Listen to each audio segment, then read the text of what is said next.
Ai gan neu ormys, un o'r cwestiwn sy'n aros yn ei cerig yn y llyfrau yn y siais sy'n dysgu'r tŵr.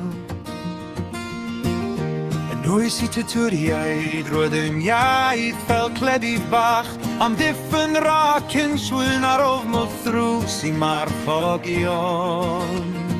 Ond mae hanes yn gymleth ni dim sy'n ersi. Rhain colli, rhain codi, tra'r iaith yn dal I fflyd.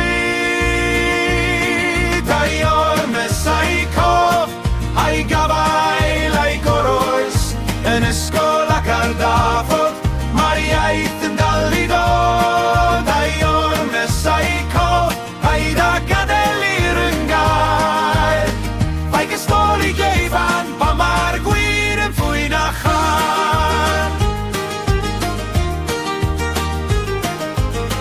Dafriolau lor ar ei gwaith ffwyr yn ei gweliau, tra'r canu ar bapur a lyngseddi yn ei canol llyfwy.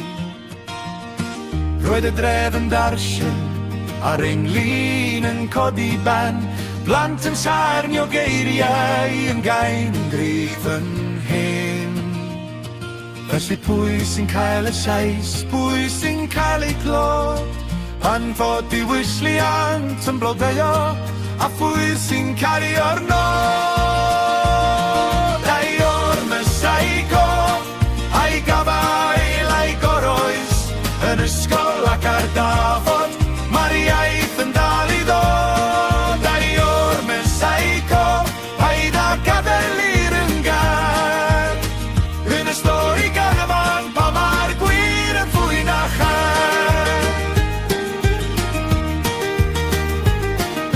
Efallai nid yw'r gair yn digon cryf ei hun, efallai bod angen gwrando ar bob llais, bob drws, bob llun.